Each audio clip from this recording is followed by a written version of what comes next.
Hello friends, good morning. We are in the module number 5 and in this session we are going to discuss about the synthesis of nanomaterials by precipitation method and chemical vapor deposition methods.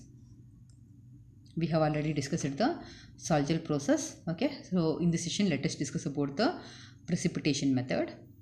In this method now an inorganic metal salt will be like such as chloride, nitrate, acetate, okay, or oxychloride etc. will be dissolved in water.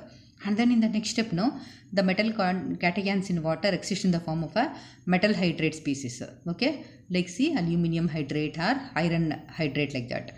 These species now are hydrolyzed by adding base solutions such as sodium hydroxide or ammonium hydroxide.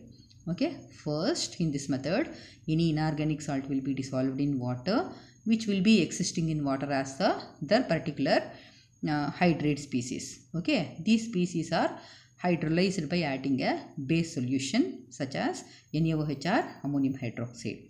On increasing the concentration of the hydroxyl ions, the hydrolyzed species condensed with each other to form a metal hydroxide precipitates. The precipitate is filtered, okay, and then it is dried, right? And the dried powder is calcined subsequently to obtain the final crystalline metal oxide. Okay, very simple process. Dissolve the inorganic metal salt in water, okay, which will be there in water as their respective hydrate species. These species are hydrolyzed by adding a base solution, okay, and increasing the concentration of this hydroxyl ions. What will happen? They will be forming a metal hydroxide precipitates, and then it will be dried by calcination process to get a final crystalline metal oxide. Okay, example is for this method is gold nanoparticles are obtained by this precipitation method. Okay, very simple process and easy process to carry out, right? Here no, the aqueous solution of gold is reduced with the phosphorescence, okay, which is a mixed solution of carbon disulfide and water is called as a phosphorescence, right?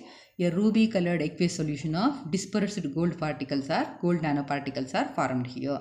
And then to prevent the precipitation of the gold metal, nanoparticles of gold are passed here through the carbon disulfide solution, okay, as soon as they are formed, right? Here what is done? Aqueous gold solution is treated with the phosphorescence. Okay, so what will happen? A ruby colored aqueous solution will be formed. To that we should supposed to add a carbon disulfide solution. This is about the diagram of the process precipitation method. Very simple method.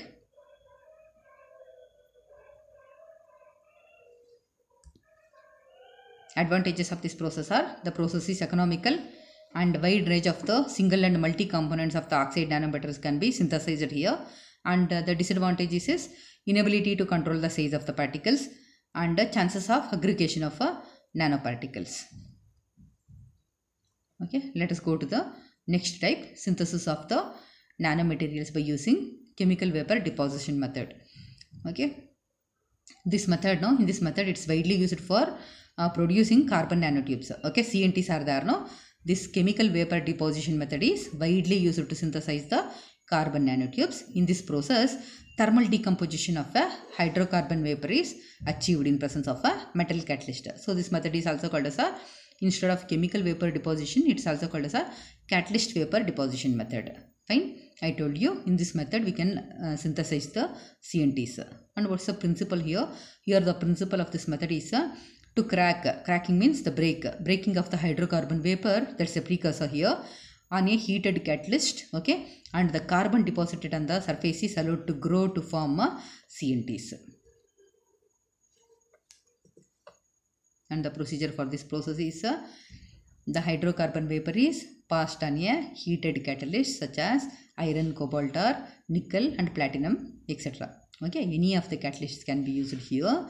Hydrocarbon vapors are passed on a heated catalyst, okay, which is kept in a tubular furnace at sufficiently high temperatures so that the decomposition of the hydrocarbon into carbon and hydrogen occurs, right? Depending on the hydrocarbon precursor, the temperature is in a range of 600 to 1200 200 degrees centigrade.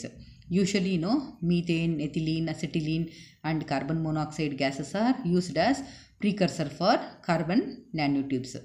If liquid hydrocarbons such as benzene or xylene are used here as precursors, they are purged into the furnace by bubbling the inert gas.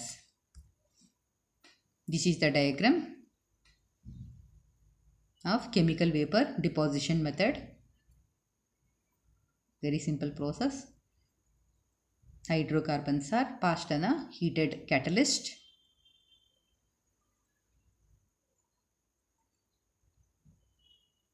And the temperature depends on the nature of the hydrocarbon precursor used.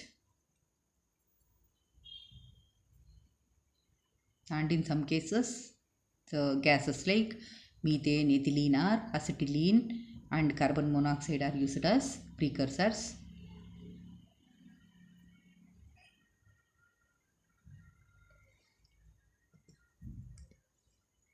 Advantages of this method are, which is a simple technique and it does not require ultra high vacuum. Okay, possible to deposit nanomaterials with almost any shape and size. It is easy method to get the required shape and size of the nanomaterials, and the byproducts here are leftovers and are easily removed. No toxic byproducts are formed here. And you know, disadvantages is precursors used are volatile, okay, and usually hazardous and extremely toxic. The byproducts are also toxic here. Okay, when the precursors used are, if they are volatile, okay, then they will be usually hazardous and then it will be extremely toxic. Okay, so when the byproducts becomes poisonous, the product also will be affected with the poisonous nature.